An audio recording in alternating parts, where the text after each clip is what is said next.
salaamaaleykum Sénégal salaamaaleykum àdduna waaw bienvenue à Olympique Club lañu nekk tey sama coach tey ñu ngi fi Olympique Club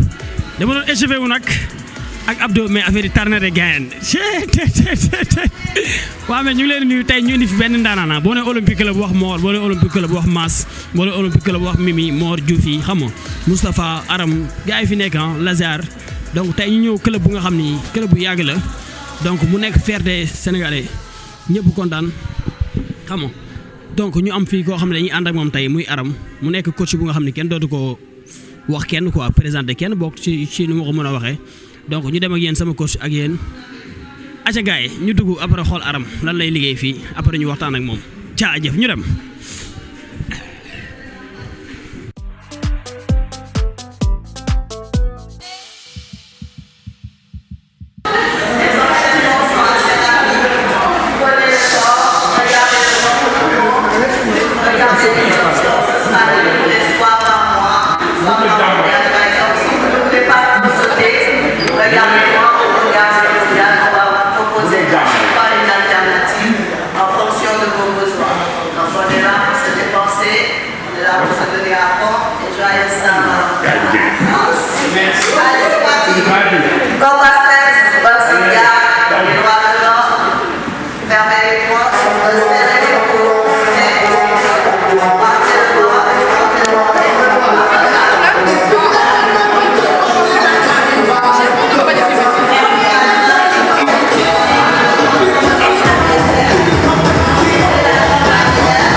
Tu es un frère maintenant, tu es un frère, tu es un passionné, donc on suit l'émission et puis bon, on sait que tu es un grand passionné, tu es un grand sportif et puis tu vis fitness. Lan nga ñuy wax ci Aram ñëwoon tey seet si Aram. waaw ñëw ngeen seet si koo xam ne jàmbaar la parce que Aram on a partagé une salle boo xam ne elle était venue comme pratiquante dafa ñëwoon pour perte de poids pour raffiner wu di dem yàlla def mu daje faat jëmm ju baax ñu Moustapha Ba. De fil en aiguille passion bi ko mu épouser métier bi Moustapha Ba indi ko Olympique Club mu daje fi tam ak jëmm ju baax bu ñuy wax Ahmed Kandji donc Aram fierté la su ma ko gisee tey mu taxaw ko podium dem ba nekk traîneur parce que loolu la ñuy wax abnégation dafa gëm li muy def te jigéen bu mën góor la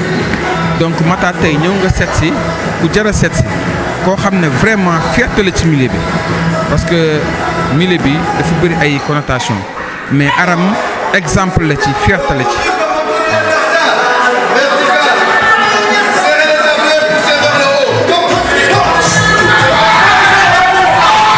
xamante ne daf ma fekk fii may def combat moom mu ñëw nekk cliente d'abord ci cliente la commencé ci suivre combat di ko suivre ñu koy jox ay astuces bon saa ñu defoon cours ba pare dañuy woo ci benn salle ñu koy jox ay technique ak yooyu muy liggéey ba arrivé fu mu arrivé franchement moom waaw moom daal. mais yow dañu war a ñëw ci yow dañu la war a seet si parce que sama coach la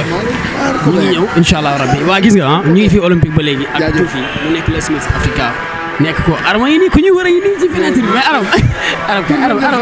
wiiri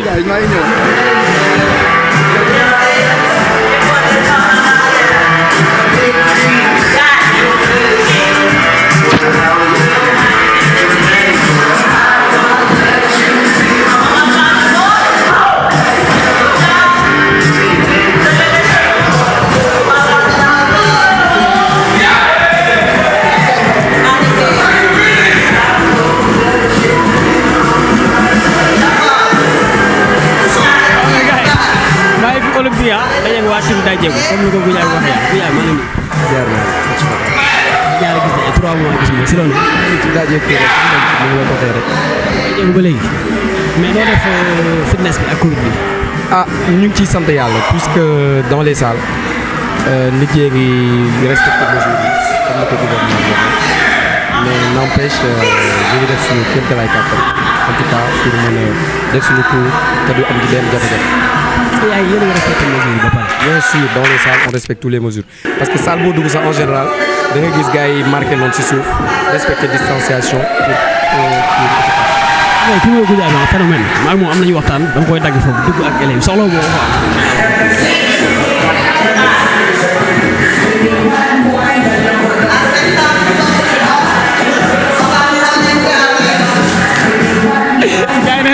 gaa ne fi ñu la gisee gis ma salaamaaleykum. maa lay fay coach Matar. da ngay def fi yow.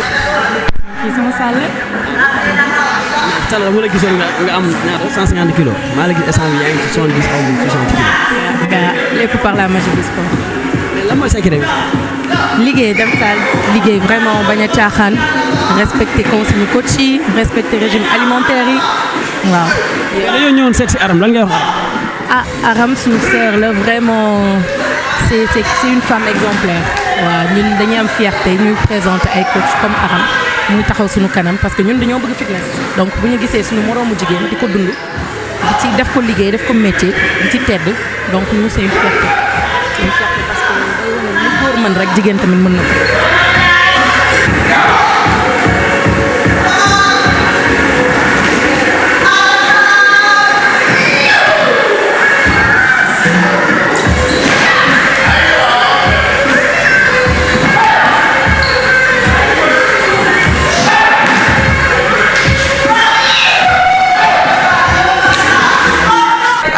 Aram xanaa kontaan ci moom rek suñu fierté la daal gis jigéen boo xam ne moom tamit jigéen bu mën góor di ñu entraîné moom tamit ñuy gis résultat ay kuuram neex muy gën di jëm ci kanam rek kontaan ci moom.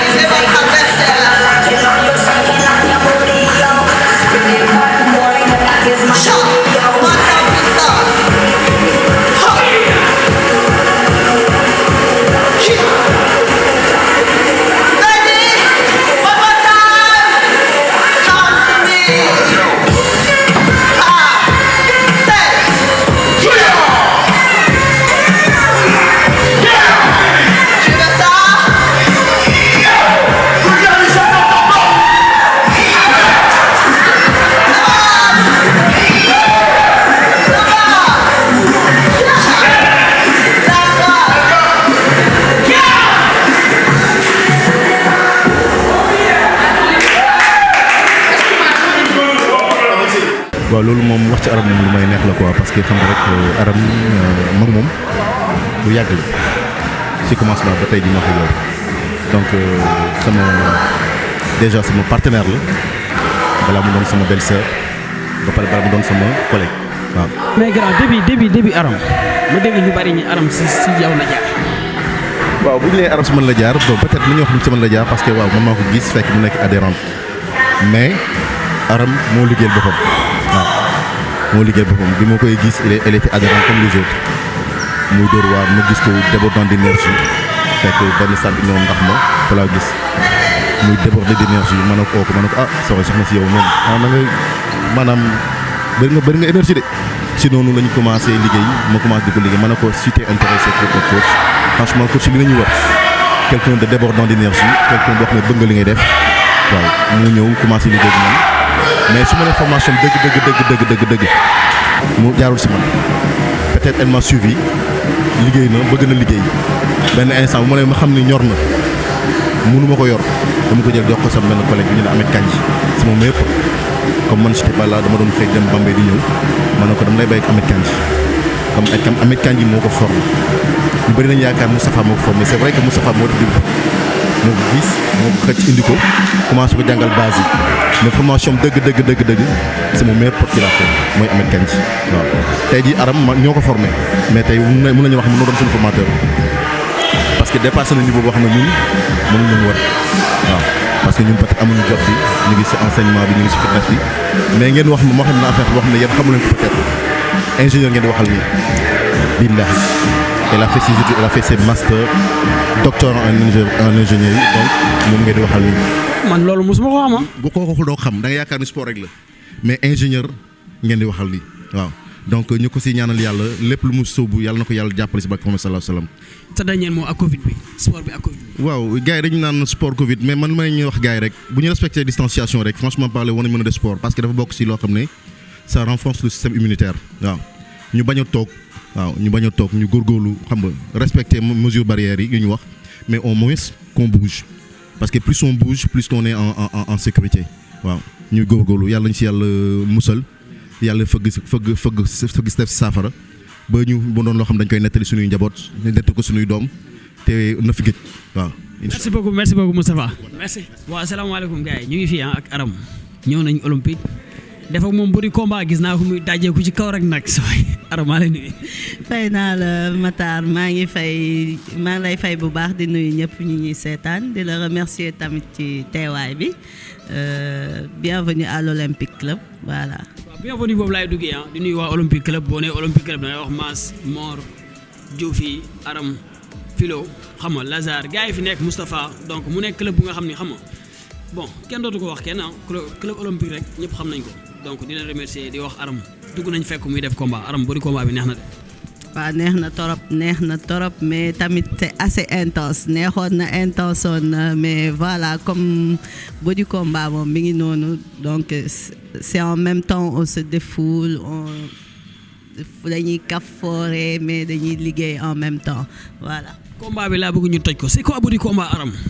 alors body combat c'est un cours boo nga xam ne dañ ko inspiré ci ay arts martiaux donc di ngeen ci gis ay mouvements wu boxe ay mouvements wu karaté kickboxing muay thai ainsi de suite léegi technique yooyu yëpp la ñu assemblé chorégraphier ko dans un but déterminé qui est de nous faire travailler notre cardio en même temps ñu renforcer suñuy muscles travailler suñuy abdos pour avoir un travail vraiment cardio-musculaire complet. Cardio et musculaire qui est complet sur tout le corps. Et en même temps, c'est fun parce qu'on donne des kicks, ça nous permet de nous défouler, wàcce stress, wàcce toute la tension. Donc voilà quoi, c'est ça le bout du combat. ok ñu ñëw man dama bëgg ñu toj combat bi ñu dugg ci musique mu nekk benn concept Les Mills ñu composé ko ak musique bi nga ni dañ ko composé ak armation yan façon armation la ñu dugg ci musique bi. Alors, on a d'abord la boxe qui est la base, boxe anglaise. Donc, di ngeen di gis ay direct croisé, uppercut, crochet yooyu yëpp ci boxe la. Donc, am nañ karaté mouvement bi ngeen doon gis ñuy wàcc yeeg ñii aussi karaté la. Am nañ kickboxing, les kicks sautés, tout ça. Am nañ tamit muay thai mooy la boxe thaï qui privilégie ay coups de genou, ay coups de coude. On a la capoeira mooy mouvement yi ngeen doon gis ñuy def ay fentes au sol. Pour cibler le bas du corps. Voilà, en gros, des fois day varier en fonction des éditions, des fois ñu am yeneen kii mais de manière générale yooyu arts martiaux lañ ciy gis ak taekwondo aussi avec les side kicks voilà. ok technique yi may gis gars yi am na élèves yoo xam technique yi du normal quoi léegi lan ngeen di mën a jubbantee loolu technique yi. alors c'est assez normal parce que c'est pas des gens yoo nga xam ne dañuy def arts martiaux parce que body combat pour nga koy def soxlawul ngay def arts martiaux donc ñun à notre niveau buñ gisee man moo gisee élève boo nga xam ne il ne fait pas bien le mouvement damay xool qu'est-ce qu'il ne fait pas bien par exemple si c'est un kick avant su fekkee day yëkkati tànk bi rek wiccax dama naan ko non il faut lever le genou d'abord avant de déplier le reste de la jambe donc loolu façon coaché boo nga xam ne mën naa ko wax ak sama gémmiñ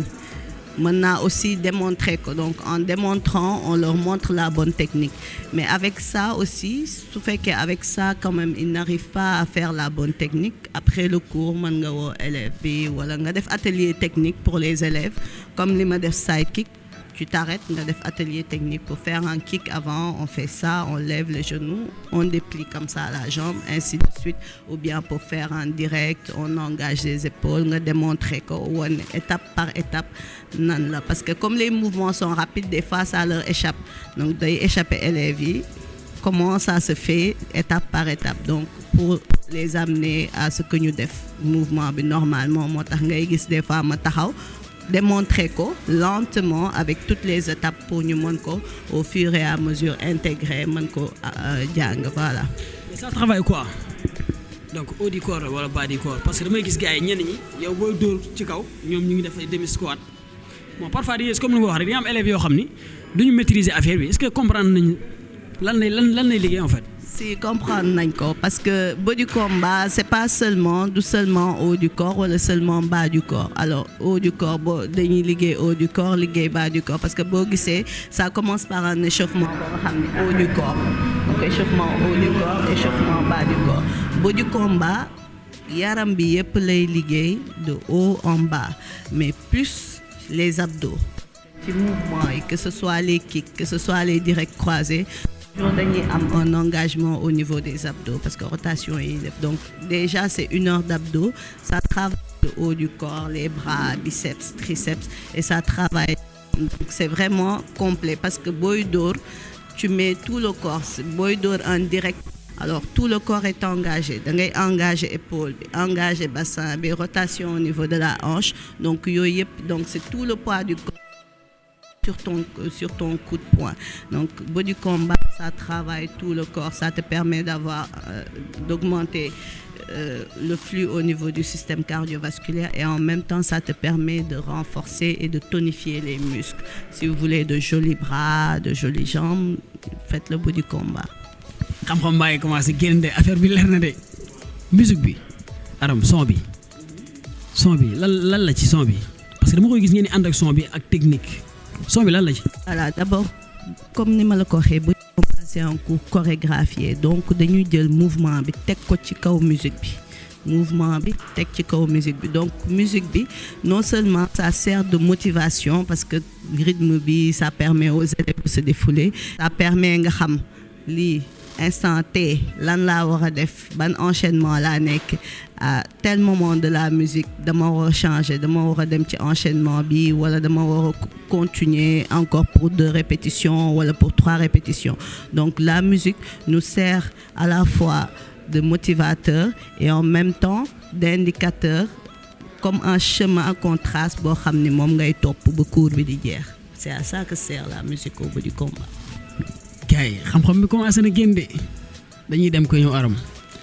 avant ñuy ànd ak yéen nag am na leçon du jour bi lan nga yéen alors tey sidekick laa leen di andil comme ni nga ko waxee j'ai remarqué que ñu bëri ñuy def body combat dañuy confondre sidekick ak beneen kick bi nga xam ne roundhouse kick la donc c'est tellement subtil que des fois duñu gis différence bi donc c'est pourquoi j'ai tenu à démontrer le sidekick pour ñi def body combat que mu nekk fii ou feneen ñu mën ci gis xool et essayer d'appliquer la technique du sidekick voilà.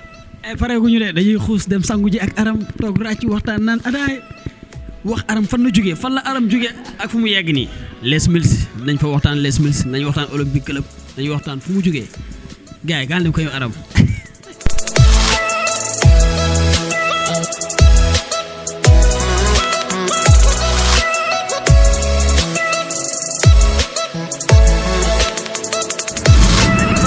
fan lañ jëm bëri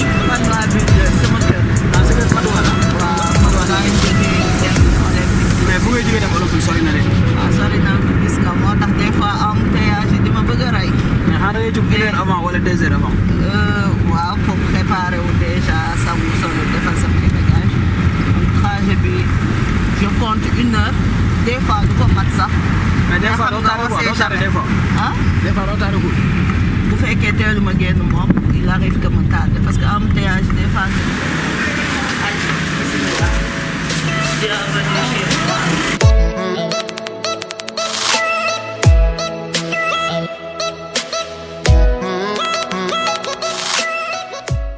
bon salaamaaleykum ñu ngi fii mais cuuraay bi di jole suuf la di de ila Aram de problème nañ ci bëgg indi waaw mais ñu ngi fii ka ñëw Aram di continuer waxtaan bi gis nañ maire bi gis nañ waa kër gi gis nañ paa bi wax nañ ci Aram lu baax ba léegi sama coach waa Lantinoor dañuy dem xool gars yi lan lañuy wax ci Aram après ñu ñëwaat ak Aram continuer waxtaan bi.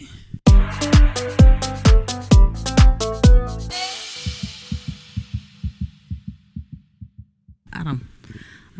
Aram mooy sama taaw bu jigéen bëgg ay rakkam bëgg ay magam nungoo liggéey jàmbaar nag loolu ngeen di wax moom da cee am moom ferte bu daf ko bëgg moom te nekk si jàmbaar moom liggéey wàcc ñëw la xam toog si kër am la benn kenn problème bëgg ñëpp nag surtout man mi yaayam fonk ma bëgg ma papaam ay rakkam ak i magam yu góor waaw. mu nekk ci milieu sport nekk ci milieu bu nga xam ne dafa xaw a doy waar loolu la wax mën a tuddee parce que boo nee sport rek nit ñi leneen nañ si xalaat lan lay dundee sport bi ngeen bàyyi ko mu dem nekk coach. moom daf ko bëgg moom jàng na tennis la doon jànge ba ñëw après nag bëgg ko daal moom daal lu mu bëgg la daal moom xam naa bëgg si xolam la fonk ko nag bëgg ko torop nag wax dëgg yàlla waaw. mais lan lay def coaching bi ak kër gi. nan la nekkee ci kër gi Aram moo wax bu ñu raay nag Aram lan la nekkee ci kër gi laa bëgg mu lekk ci kër gi moom bu liggéeyee ba ñëw dem tëdd néegam xabaree togg wala lu mu war a def daal comme mu ñëwee ci kër gi comme jigéen daal nekk ci kër gi bu xisee jógee sport ba ñëw moom comme jigéen mu nekk si këram rek lépp mi ngi si gis nga bi egsee ma dégg wax na man ko kal la Aram bu egsi manqué waañ bi kaay ñamal ma xorom kaay yi ak yëpp daal comme jigéen ci këram rek waaw léegi da nga nekk ci waañ mi di leen jàppale ci di leen tàggat quoi yaa ngi ci waañ di leen tàggat. dama ko bëgg su ma nekku si waañ sax damay feebar. mais tey boobu. Aram de macha allah moom baax. bàyyil raay bi nag Aram macha allah Aram nan la nekkee ci kër gi laa bëgg a xam. baax waaw ma nekkee ñëpp waaw fu nekkee waaw kër gi du wéet daal macha allah. Aram baax na mais daa bëri doole de. day dóor waaw. Aram doy nekk ci kër gi di combat gars yi itam la moo doon muy dóoree ci man day fat damay fat da fu mu toll. ak lu toll nii Aram war na laa dóoree. c'est que man taay fiin la mu mën xam nga dafa bëri doole te man taay fiin la mu mën. lan nga ñuy wax ci Aram. Aram baax na sama cousine la mais maa ko tuddee doom de sama am na petite Armena Diop ah depuis ba ma ko tuddee ak moom ba tey nag defuma si dara lépp moom la mooy jënd mooy defar mais baax na si turandoo bi de mais ci man la bon dégg nga. Aram day changé loolu boo ko doon conseil Aram lan nga koy wax. xanaa mu gaaw am mari léegi ndax man damaa yàkkamti damaa bëgg a jaamu dégg nga mais ku baax la bonne continuation dégg nga ndax baax na bëgg na nit bëgg na mbokk surtout man xam nga man rek boo bëggee mën na nekk ak man moom ku baax nga ndax man. bon Aram su ma doon wax ci moom doo fi jógee parce que man ak moom dañu nekk ay xale nekk ci kër gi depuis bi ñu nekkee ay xale ñooy doon ànd yàlla dogal ñu may ma grand frère am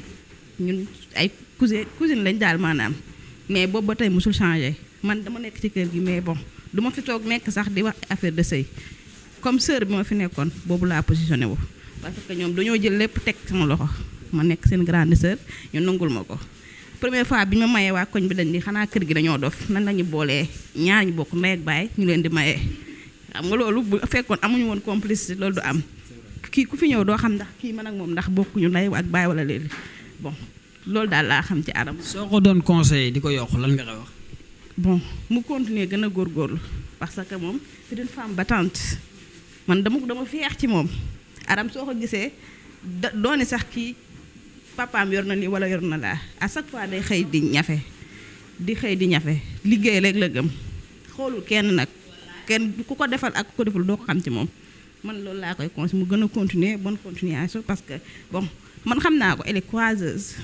bon loolu daal laa xam ne moom mooy loolu mënuma wax ci moom. waaw gis nga conseil am na solo xool yaa ngi commencé kii tooy xam nga gisoo soxna si muy bëgg a jooy sax mais dama xaw a bloqué suuf xam nga rek mais grand maa lay nuyu grand looy def nii da ngay raxase yow. maa ngi bomb de. baalu soxna si gars soxna dana tëj fii pour ngay raxas ay dimanche grand nu mu demee noonu. sama soxna saa yi ne amul benn njëriñ. déedéet waay. may bomb. mais lan nga ci Aram yow. bon frère am daal. ah bon. lan nga ñuy wax ci moom. ah bon daanaka gars yi wax nañ lépp am na fula am na jom xanaa li ñu koy conseillé bon mu gën a jàpp rek parce que déjà moom jàpp na ba pare boobu am na fula am na fayda doo ko gis lu ñàkk fayda moom daal fier naa si moom daal na gën a jàpp rek góorgóorlu te neex nañu aussi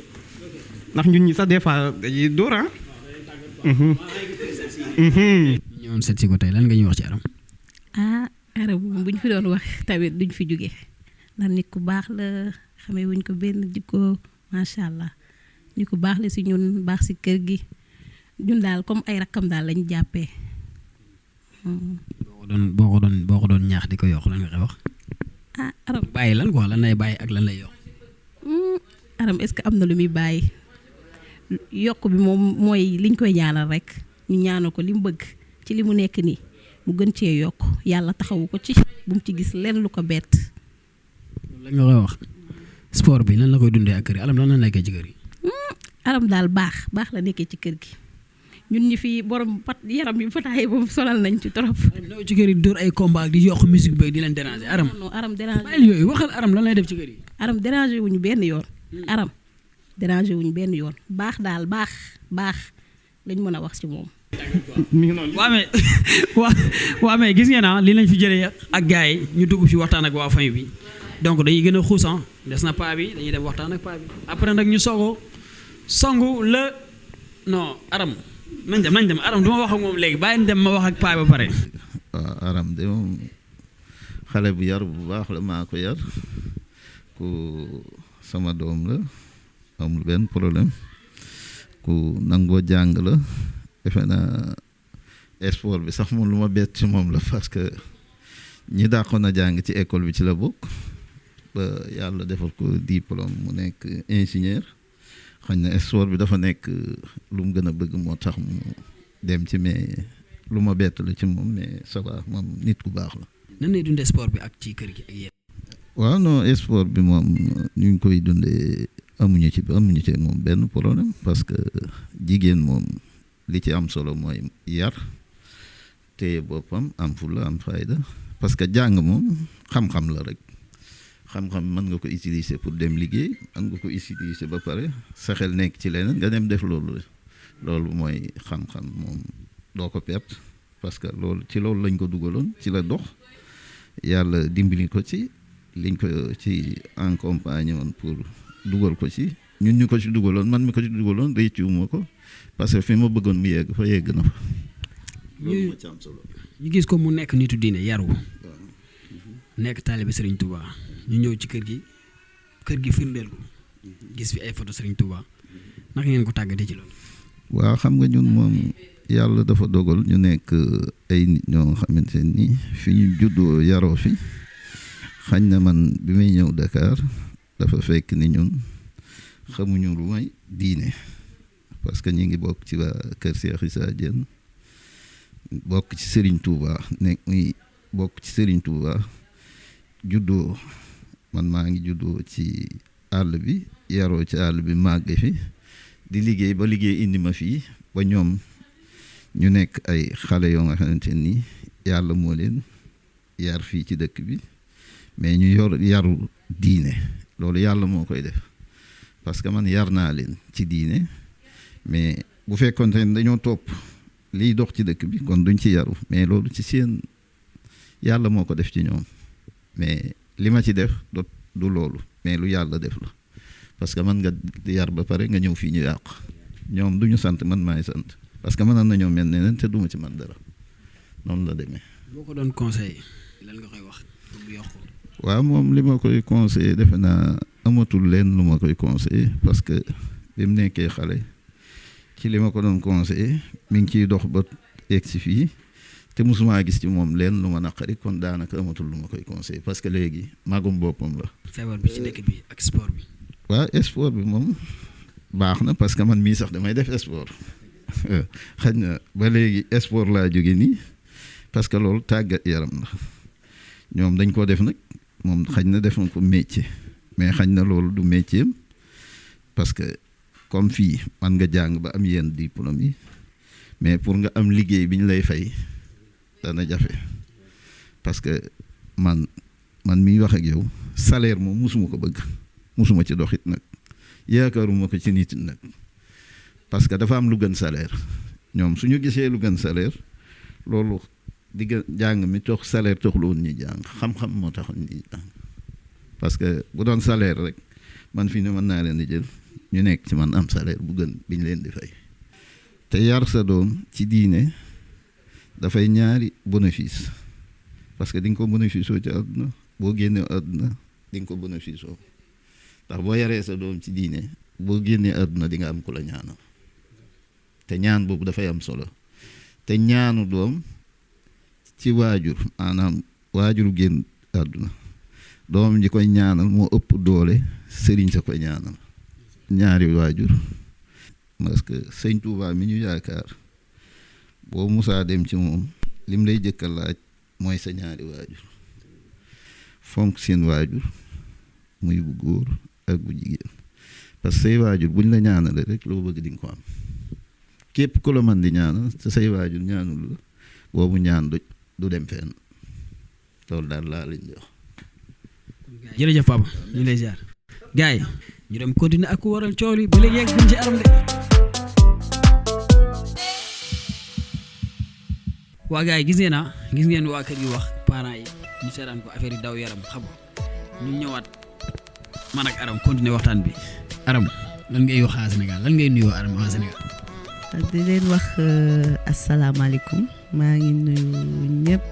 di ziar ñëpp surtout sama am di jàmm yi sama xarit yi sama clients yi nga xam ne ils sont toujours en train de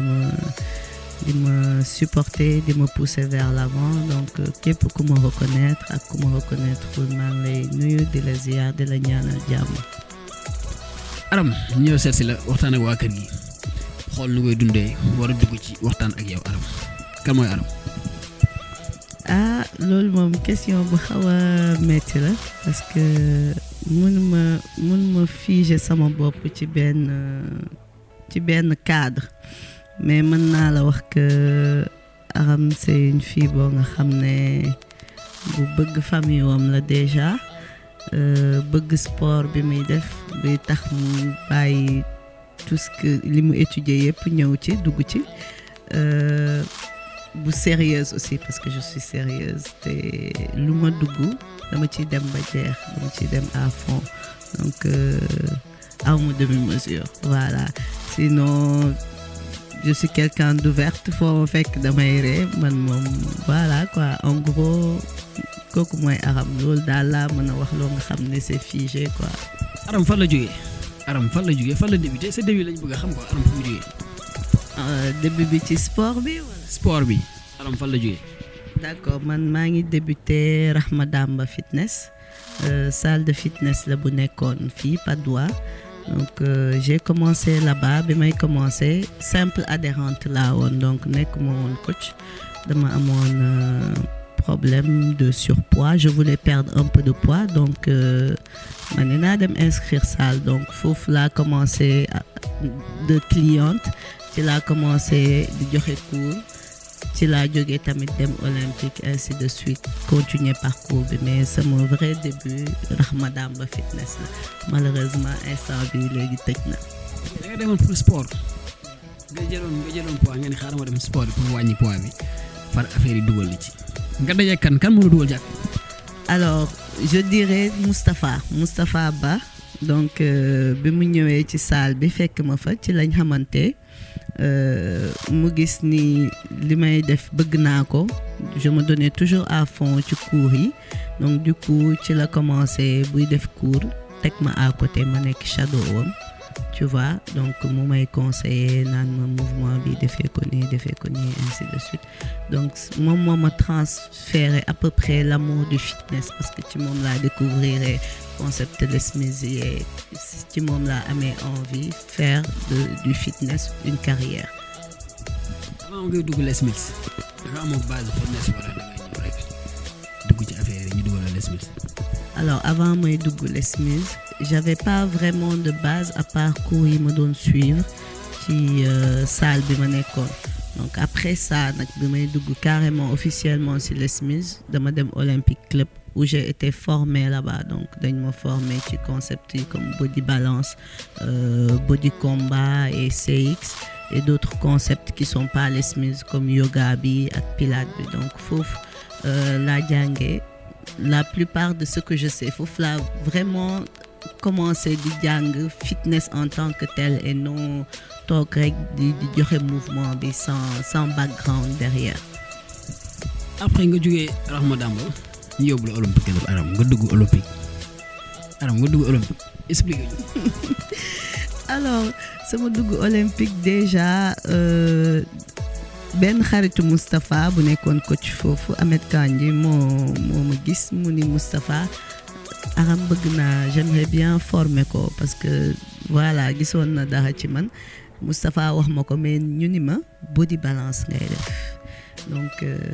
xaw ma woon lan mooy body balance j'avais jamais fait de yoga ni de pilates ni donc man à l'époque ay body attack yooyu laa gënoon xam yu xumb yooyu nga xam ne da ngay tëb di dal rek donc je me disais kii affaire tubaab la donc ci body balance bi loolu moo ma dugal Olympic Club donc j'étais venue pour ñu former mon body balance pour ma nekk coach body balance donc début bi j'accrochais pas trop parce que du lu ma tàmm donc yoo nga xam ne da ngay vraiment poser tu parles côté coaching et tout donc su ko Ahmed daan def dama naan kii daal dafa bëri caaxaan du coup voilà mais au fur et à mesure may jàng di gën a comprendre le pourquoi du comment donc ci laa dem ba accroché ci body balance dem ba commencer di def yoga ba nekk prof yoga dem ba commencer aussi di def pilates ainsi de suite donc sama dugg Olympic Club c'était pas très difficile parce que j'ai eu ñu ay mentors yu fa nekk ñoo nga xam ne vraiment ils ont partagé avec man yi ñu amoon comme connaissance donc comme ay Ansou y a plein de gens yu fa nekk yoo nga xam ne bi ma ñëwee nekk bees ils m'ont accueilli corrigé ma su ma defee erreur jox ma ay conseils ainsi de suite te fitness bi c'est comme ça da ngay topp si ñi nga xam ne ñoo la jiitu ci métier bi ñi nga xam ne ils ont plus d'expérience ñoo xam ne ils peuvent t'apporter quelque chose ñu apporter la ko et vice versa yow tamit à ton tour nga def la même chose pour les autres voilà. Après Aram nga commencé liggéey di def pilates gis yeneen concept yi biir club sa xel commencé nekk ci attaque combat léegi après lan nga wax nga ni xaaral ma def la. D'accord alors balaa may def pilates jotoon naa def un peu body combat body attaque donc body attaque laa njëkkoon def un peu dans une autre salle après body combat ma ñëw def body balance mais body combat moom dafa nekkoon concept boo nga xam ne dama ko bëggoon donc même si on m'avait pas embauché pour ma joxe cours body combat du ma rater cours body combat donc damay ñëw cours bi su amee je me mets dans les adhérents ci biir adhérents yi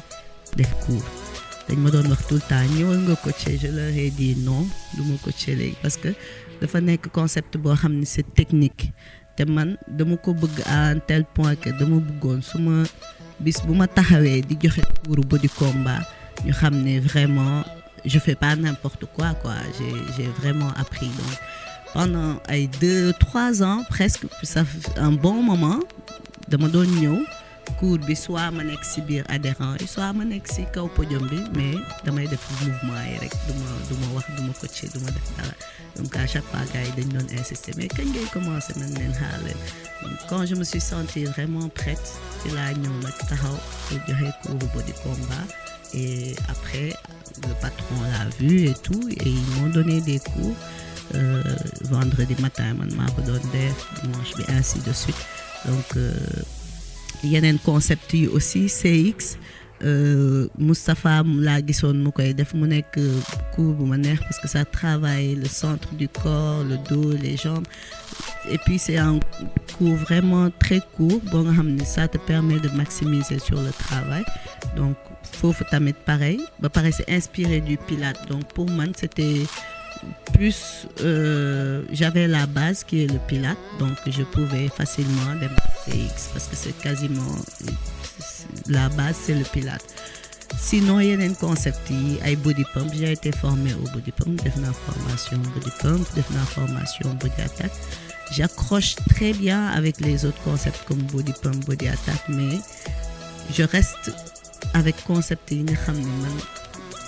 dafa correspondre en fait ak sama personnalité donc à la fois combat dafa correspondre ak sama personnalité et body balance aussi du coup nit ñi ma gis juste en body balance jour bi ñu ma gisee combat dañ naan ma mais toi tu es si douce si calme si posé tey nga mel ni gaynde donc c'est deux aspects de ma personnalité yoo nga xam ni ñaari concept yooyu dañ ci répondre donc pour le moment voilà quoi noonu je reste avec body balance et body combat. waa gars yi gis nga yéen a ko dégg mu dugg club début xam nañ tout début difficile day xaw a metti mais nee na amu fa yenn jafe-jafe parce que amoon na ay cadres yoo xam ne ay xaritam lañ ñu jàppale ko ci loolu bu baax a baax Aram ak Les Mills ñu jékki-jékki rek gis ñu Aram même pas 2 ans 3 ans Aram nekk dara Les Mills Aram lan moo tax loolu xam ay dañ la tëbal wala nu bon je dirais pas tëbal je vais tout simplement dire que sama liggéey moo fay parce que bi waa Les Mills di ñëw au club dañu ñëwoon pour recruter ay présenteurs yi nga xam ne dans le futur ñooy nekk traîneur après un casting ainsi de suite et normalement pour nga nekk présenteur wala traîneur il faut nga def formation initiale module 1 module 2 ainsi de suite nga nekk élite wala advance donc sur cette base lañu ñëwoon pour sélectionner au Sénégal à l'Olympique Club parce que ñoom ñoo nekk seul salle bu nga xam ne ils sont affiliés Les Mills pour sélectionner ñi nga xam ne ñooy nekk futur traîneur futur présenteur donc bi ñu ñëwee ils ont expliqué lan moo leen fi andi tout ça et moi l'essentiel pour moi c'était juste que ma formé wu def ay formation yéeg niveau donc ci biir loolu donc ils ont regardé ils ont suivi les cours yu ñu def tout au long de la semaine chaque coach prestation bi mu def et bi ñu waree sélectionner casting yi dafa amoon ay critères aussi il fallait être élite et dans tel ou tel concept ainsi de suite donc ils ont sélectionné les coachs yi nga xam ne répondre nañ ci critère bi mais exceptionnellement ils m'ont ajouté à la sélection ak beneen coach Cheikh Sakine parce que gisoon nañ ci prestation yi ñu def qu'on avait quelque chose donc c'est sur cette base dañuy dugal ci casting bi donc ma passé casting bi je faisais body combat après le casting j'ai été sélectionnée pour continuer ak ñoom donc diggante boobu j'ai vu qu'il était nécessaire que je travaille plus parce que xam nga boo ñëwee àgg benn niveau on va se dire peut-être que tu as graissé les pattes et tout donc j'ai vu que à ce niveau il fallait que je travaille plus il fallait que je me donne plus à fond donc quand ils sont repartis balaa ñuy ñëwaat je me suis mis à m'entraîner un peu plus dur à faire être un peu plus strict par rapport à ce que je mange travailler un peu plus ma technique améliorer li ma jàng yëpp ma koy jéem appliquer di améliorer et quand ils ont vu nettement que il y a vraiment voilà quoi que j'avais bien travaillé et en fonction de ça ils m'ont pris et j'ai été sélectionnée comme traîneur biñ ma sélectionné comme présenteur plutôt et après loolu ci la ñu sélectionné waat pour nekk ay traîneur et pour être traîneur doo tëb rek ni la mataa yow traîneur nga da ngay dem defi formation donc formation bi Les Mills Euromed moo ñu ko jox donc avec Fabienne Umblo et Christophe Garnacha gisoon nga ko ci événement bi donc ñoom ñoo ñu formé au Maroc et après la formation tu fais un passage dañ lay évaluer ci yow li nga jàng et si tu réussis tu deviens traîneur si tu réussis pas tu restes présenteur donc moi j'ai réussi ma formation et j'ai réussi le passage donc je vais pas dire que dañ ma sànni c'est vrai que j'ai été exceptionnellement sélectionnée parce que dañu gis dara ci man mais le travail qu'il a fallu faire après pour y arriver je l'ai fait donc voilà noonu laa duggee j'ai fait le bootcamp j'ai réussi les tests et je suis devenue traîneur body balance et body combat ci loolu laa commencé. maanaam tegal sa loxo foofu ñu naan ataaya xam nga service de ataaya gars yi gis nga de dañuy kafoore naan ataaya di waxtaan xam nga sama coach la ñu ñoo ko moom Aram moom émission bi tey ñu ngi këram lekk ba suur naan ataaya Aram ñu gisoon na Les Mills Africa jékki-jékki rek gisatuma la. bon maa ngi toujours Les Mills Africa parce que en tant que traîneur je suis toujours traîneur Les Mills Afrique donc je fais toujours partie de Les Mills Afrique kenn mënu ma ci génne lu tax feeñatuma ci carrément comme avant c'est parce que j'ai d'autres projets d'autres réserves yoo nga xam ne dama ci bëgg a nekk donc ça me permet pas le temps ne me permet plus de travailler à la fois activement ci Les Mills Afrique et de réaliser en même temps sama yeneen kii yi nekk ci ginnaaw donc je reste traîneur Les Mis mais je laisse les autres faire yenn travail parce qu'avant c'est moi qui m'occupais des formations organisation et tout ça mais le temps ne me le permet plus donc comme le temps ne me le permet plus bëri nañ fi en fait coach yi bëri nañ fi Cheikh est là les deux Cheikh les Modiane tout ça ñu ngi fi donc ils gèrent à ma place et voilà. waaw gars yi dégg ngeen ko ñu ñëwoon ci Aram wax ko waxtaan Les Mis mu am solo parce que ñu bari demoon nañ ba yaakaar sax nekkatu fi wala dañ ko tëbaloo lépp leer na seen bopp kenn tëbalu ko dafa liggéey nag maa ngi ko doon gis mu nekkoon ku nga xam ne jàmbaar la événement bu amoon mu sonn ci trop doon liggéey tamit xam nga gëm affaire yi ba yàlla indi ko fii tey Aram yan relation nga am ak waa club Olympique Club. waaw alors j'ai de très très bonnes relations ak ñoom donc y a des coachs yoo nga xam ne comme Philo par exemple c'est comme une sœur pour moi parce que bi may ñëw club laa ko xamee ñoom ñëpp quasiment à part Moustapha club laa leen xamee donc j'ai de très bonnes relations day ñëw sama kër di ma seeti et vice versa je connais sa famille elle connaît. bàyyil seeti waata bi yow nga toog sa gaale nga seet chef bu la ñu wax. non ko sonal. bàyyi sama copine y a ñoom Ansou aussi c'est comme un grand frère pour moi pareil dañuy demalante dama koy conseiller mu may conseiller bu gisee dara wax ma ñun ñaar ñoo àndoon sax dem Inde si tu te rappelles bien ñoo àndoon dem Inde pour des formations yoga bi sinon les autres coachs aussi pareil Lamine c'est mon coach moo may jàppale musculation bi moo may coacher parfois Lazare Diatta tout ça Romain ñoom ñëpp daal. c'est la famille voilà ñoom ñëpp daal jàmm laa seq ak ñoom bu ma leen gisee club Kafoore ku nekk yéeg def secours parce que foog naa ni jàmm ci la lépp xaj donc boo nekkee ak ay nit moom seqal ak ñoom jàmm parce que surtout fi ngay liggéeyee donc voilà man moom amul problème kenn amul problème gars yi ñun dese nag. ñu laaj ko Aram lan mooy say projet alors samay projet bëri na déjà j'évolue dans la poissonnerie am naa poissonnerie je vends du poisson et des fruits de mer et boo dégloo gars yi li ñu wax tamit je suis ingénieur en génie biologique donc il y a une part de li ma jàngaloo nga xam ne ça pourrait impacter dans le milieu du sport donc mon projet ça va viser à réconcilier ñaar yooyu le sport qui est ma passion et le génie biologique qui est l'étude du corps humain de la biologie et ainsi de suite boole ko ci benn concept boo nga xam ni voilà ça va réconcilier les deux donc du ma perte fii du ma perte fee et j'aurai pas à lâcher les deux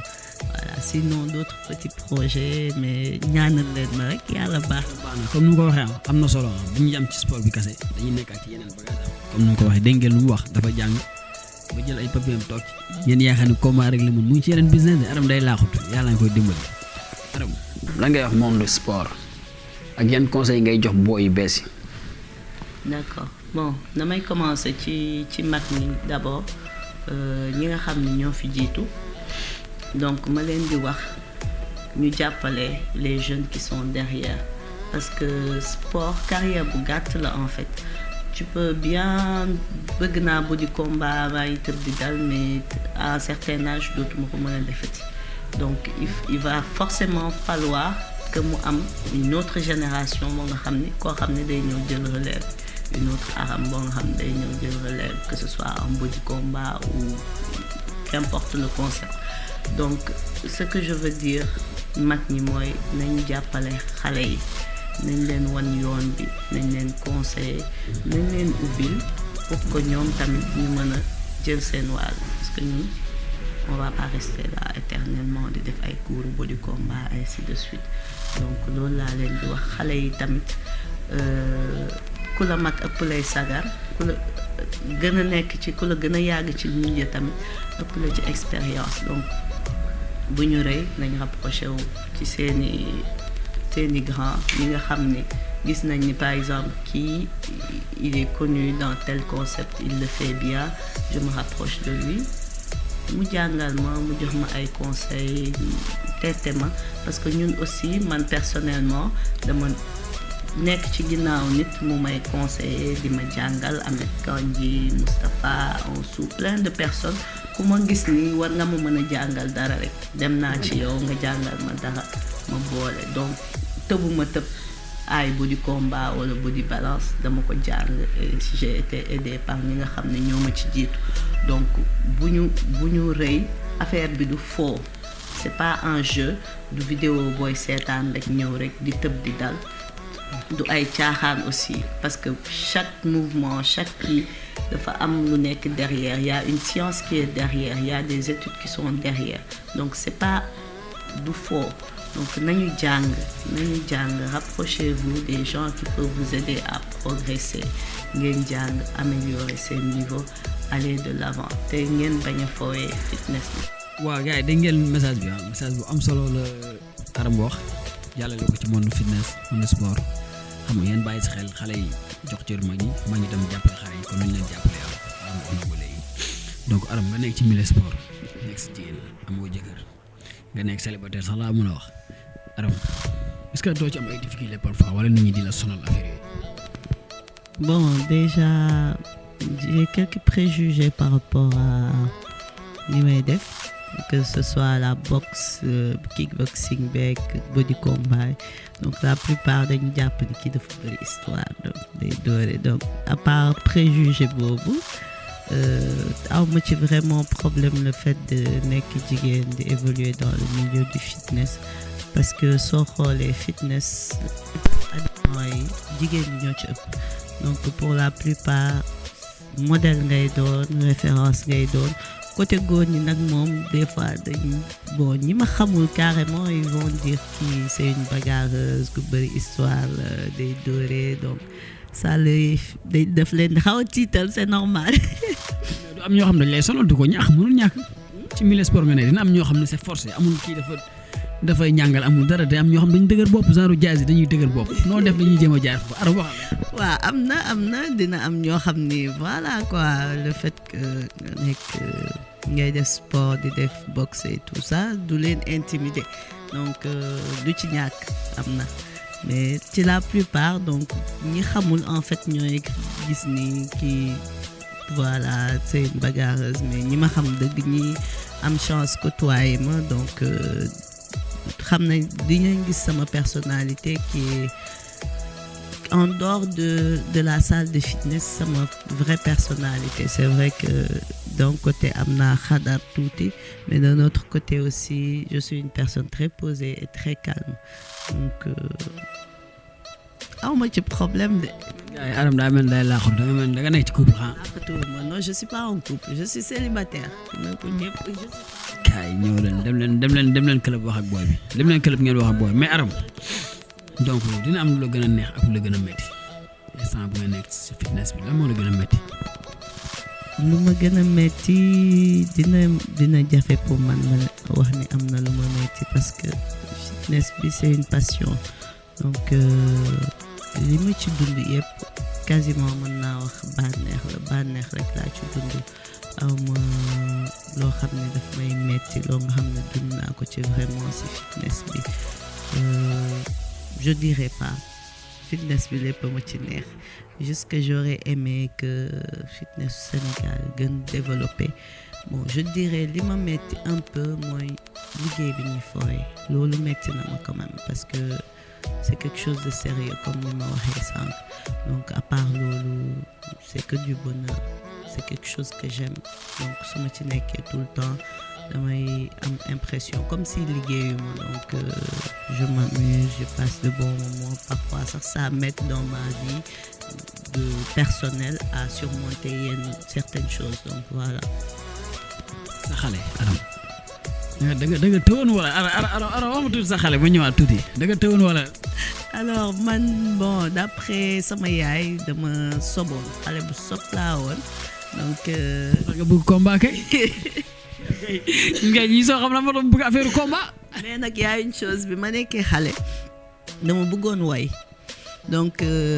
dama daan yendu toute la journée di way ay way Thione Seck way Youssou Ndour sama yaay leen dama daan toog di way ba sama gémmiñ gi di fuur donc ñoom ils croyaient qu'à un moment sax bu ma màggee ab chanteuse ay nekk donc xale bu bëri affaire dëgër bopp tamit dëgër bopp torop sax ba léegi sax mag bu dëgër bopp laa. nga màgg mu changé. non dëgër bopp bi changé wut wàññi naa bëreetuma affaire dama mënoon yàq dëgër bopp et tout ba léegi nag damaa dëgër bopp nag loolu moom c'est héritage la c'est de famille affaire famille la mënuma ci dara. donc voilà quoi xale bu turbulent mais bu nangu woon jàng et tout donc dugal nañ ma arabe daara après ma dem école ainsi de suite et voilà musuma décevoir attentes yi sama parents amoon par rapport aux études et par rapport à la vie de façon générale quoi. ñu nekkoon ak Arama émission bi neex na trop mais def naa lu ñu si desee bariwul Arama sa couleur préférée gars yi ñu ngi koy laaj. Sama couleur préférée c'est le bleu voilà bleu pour man day symboliser douceur harmonie voilà quoi c'est une couleur boo nga xam ni c'est pur ça représente la pureté sama ci man quoi sama conception laay wax donc c'est une couleur boo nga xam ne daf may inspirer de l'harmonie de la bonté de la pureté voilà bleu mooy sama couleur après le rose. waane na Arame sa plat préféré la aw ma plat préféré de. lu ñëw rek kon si la nag lu ñëw rek da koy bëgg a lekk quoi Arame wax ñu rek dina am loo xam moom nga gën a bëgg. damay lekk rek man dañ ma yaree de telle sorte que aw ma par rapport à matière culinaire aw ma bañ man plat yëpp laay lekk parce que sama yaay daf ñu yar de telle sorte que amul du ma lekk tel plat du ma lekk tel plat yëpp. mën nga bañ a mel noonu. loolu moo tax lépp laay lekk mais soo ma laajee sama plat préféré c'est compliqué mais mën naa la wax benn affaire man damaa bëgg yàpp ay. yow nel yàpp laa bëgg. dibi tout ce qui est dibi yàpp moom sous toutes ses formes. lan nga bëggee yàpp ba di ko tere gars yi lan ngay conseiller gars yi bu ñu sporé par lu ñu war a lekk. gars yi terewuma leen yàpp en fait on peut manger de tout yàpp bi nga xam ne baaxul mooy yàpp bi nga xam ne dafa bëri graisse yàpp bu bëri graisse bi trop de gras loolu la ñuy tere mais par exemple yàpp nag boo nga xam ne c'est dégraissé on peut le manger y a pas de problème. ban heure nañu war a lekk yàpp ci sport. sportif warul lekk yàpp yenn heure trop guddi c'est pas recommandé sooy lekk yàpp na doon au déjeuner nga togg yàpp boo nga xam ne doo ko saaf on évite le gras accompagner ko ak ay légumes et des féculents nga lekk ko sans graisse bon pour ñi bëgg perte poids pour ñi bëgg prendre soin de leur ligne donc faut arrêter, faut éviter de manger tout ce qui est trop gras, tout ce qui est trop sucré comme ni ñu koy waxee rek trop de sucre trop de gras friture yi fast food yi yooyu yëpp ak surtout ceeb bi ñun ceeb moo ñu rey voilà coach yeeg ñëpp élèves yi ñëpp bëgg ceeb donc ñun en tant que coach dañuy essayer rek di joxe exemple moo tax des fois je photographie plat yi may togg parfois pour gars yi di gis di inspiré wu mais ceeb daal mooy suñu problème ceeb bi daal ku ko mën a wàññi. suñu problème ñu ñëpp mënuñu ko bàyyi kenn mënu ko bàyyi nga wàññi ko mi ngi ne tey lekk naa ceeb bay bëgg a dee. ñoo ko waral gis nga ñu bàyyi xel ci message yi am na solo ñu xool lu ñuy lekk kon lu ko coach waxee lekk bi day am solo di pratiquer sport bi topp consigne yi gars yi di wax am na solo ñu gis la Arame nga nekk nitu diine màggal Tuubaa bu jotee dama lay suivre ñu mel ni nga mel ni doomu sëñ bi Arame nan la yow Arame nu mu demee noonu. loolu de dama koy santé sama ay parents parce que dama juddu fekk leen ci ñuy dem Touba mën naa wax à l'époque sax bi ñuy commencé màggal boobu on avait benn kër bu mag la woon mais on avait juste 2 ou 3 chambres yoo nga xam ne ñun ñoo fa doon nekk yàlla def au fur et à mesure ñuy gën a agrandir ba chaque année on reçoit plus de 300 personnes donc loo nga xam ne dama juddu fekk ci sama yaay fekk ci sama papa gis niñ ci farloo man tamit ma ñëw jàppale leen ci te ñaan naa yàlla tamit continuer di ba jël relève bi maa ngi ci tànk yi mais mënaguma lépp carrément donc je suis aidée par mes sœurs à chaque fois on essaie de faire de notre mieux parce que ñun suñu ay parents lu ñu bëgg rek ñun dañ leen ci fekk si non seulement dañ ko bëgg mais dañ ñu inculquer amour bi donc c'est pas du loo nga xam ne dañ koy def juste pour leur faire plaisir mais loo nga xam ne gëm-gëm la ci ñun donc ñu def ci suñu doole suñu kàttan ak suñu lépp mbégte la quoi c'est mbégte la pour ñun c'est une façon jaamu yàlla tamit parce que Magal Touba joxe lekk bernde et tout te dañuy yar ci loolu dañuy yar ci joxe lekk dañuy yar ci teral nit et tout donc dama ci remercier sama ay parents pour li ñu ma inculqué je le regrette pas. mu nekk tam nitu diine parce que dafa am solo nit ki mënoo ko xam tant que demoo ci këram ni ma koy waxee rek parce que bu ñu ko gisee salle muy def cours cassé dañuy yaakaar ni bon duñ ko xam en fait cours bi rek la ñuy xam gis nañ ko mu def body combat ak di def ay plate yeneen ak yeneen mais boo ñëwee ba kër ngay xam kam mooy Aram dëggantaan te xam nañ ko ci kër gi tey Aram sa dañ leen moo ak lan ngay ban message ngay lancé ak Covid bi ak message bu ngay lancé say parents ak ñu koy tàggu. D'accord, déjà yow dama lay remercier pour invitation bi mënoon nga dem parce que coach yi bëri nañ quand même mënoon nga inviter keneen et ce serait très bien aussi ma lay remercier ci li nga xalaat ñëw di remercier toute ton équipe bi nga xam ne voilà ils se sont pliés en quatre pour que lépp nice donc mes parents moom awma seen fay en fait que muy sama papa que muy sama yaay mënuma am seen fay parce que yar nañ ma niñ ma war a yaree c'est pas des parents yoo nga xam ne dañuy teg seen doom pression par rapport à la réussite wala pression par rapport à ñu defal leen wala ñu amal leen benn njëriñ ñoom leur principal objectif c'est que seen doom réussir pas ça veut pas dire forcément am alal bu ni gaañi wala li ñuy woowee réussir gars yi dañuy foog ni c'est juste quelque chose de matériel alors que réussite mën na bañ a nekk matériel kese sur le plan spirituel sur le plan social ainsi de suite. Sport bi ak Covid. Alors sport bi ak Covid déjà il est prouvé que le sport day permettre nga renforcer sa métabolisme sa système immunitaire donc c'est bien def sport pour au moins diminuer ses chances d'attraper le Covid wala su la dalee mu bañ la gàllankoor quoi wala mu bañ la faagaagal mais aussi ñun coach yi on doit donner le bon exemple surtout suñu clients yi ñu xam ni avant Covid et pendant Covid c'est pas la même chose avant on pouvait se permettre ñëw kontante clients yi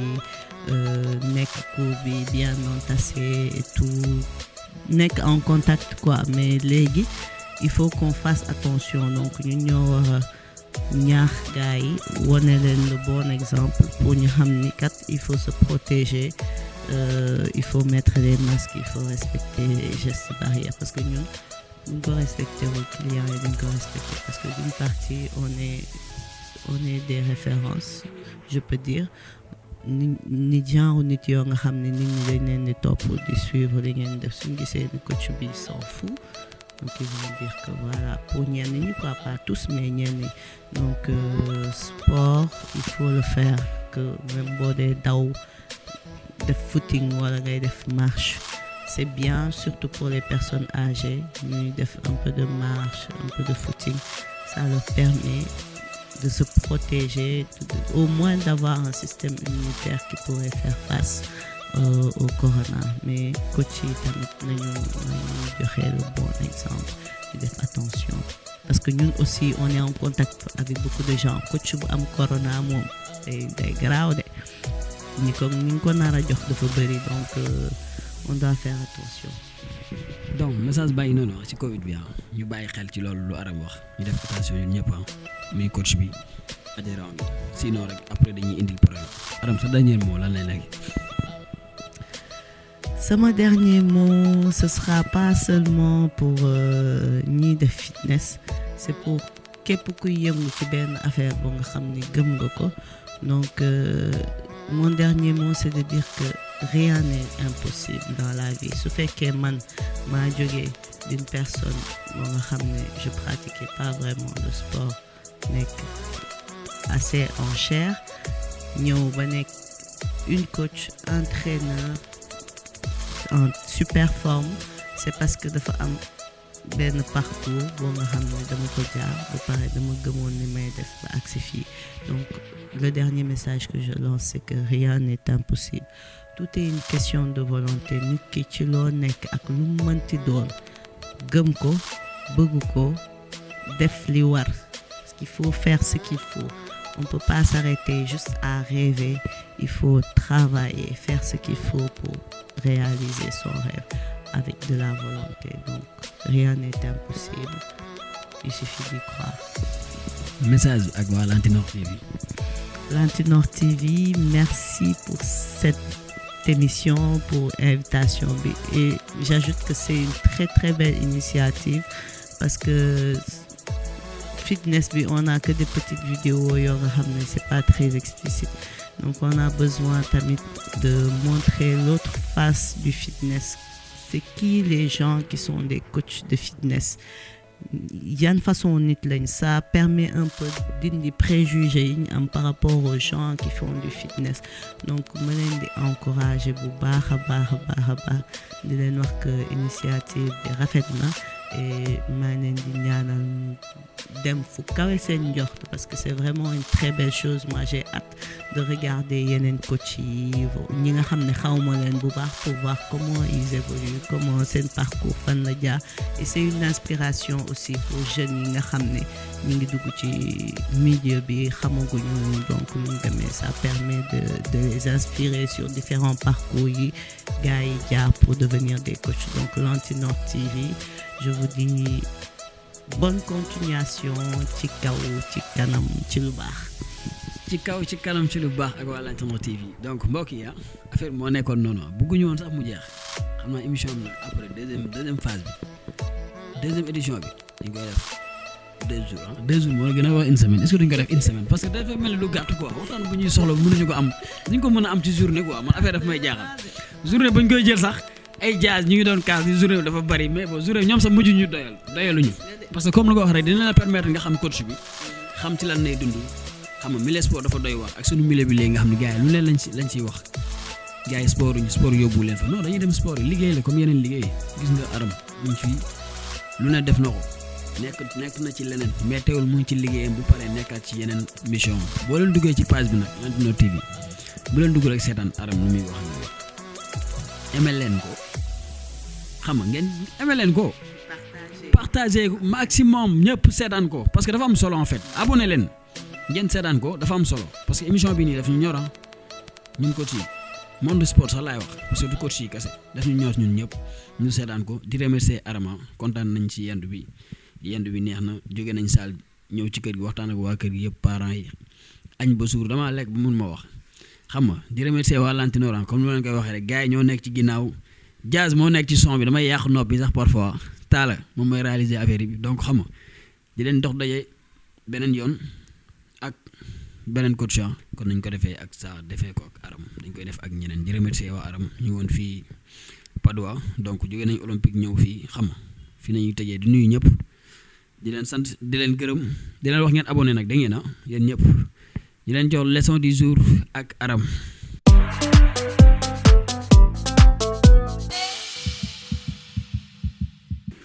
Alors leçon du jour bi tey sidekick la pour tous les adeptes de body combat yi nga xam ni bëgg nañ xam techniquement nañ la ñuy defee sidekick donc c'est ce que je vais vous démontrer aujourd'hui. Alors la première chose à savoir c'est que booy def sidekick sa pied d'appui bi day tourner dans la direction opposée à ton kick donc nga tourner pied d'appui bi nga appuyer dessus ça c'est la première chose. Deuxième chose jambe bi def kick bi da nga koy tourner alors le kick se délivre au niveau du tranchant du pied. Donc on a le pied qui est là et on le tourne pour avoir le tranchant. Et ensuite, troisième chose, le kick va partir avec le genou près des côtes. Donc on rapproche le genou d'abord près des côtes avant de délivrer le kick. Donc on va assembler tout ça. Orteil orienté dans la direction opposée, pied d'appui, on sort et on monte. Donc side kick et on déplie là. Avec le tranchant, on revient.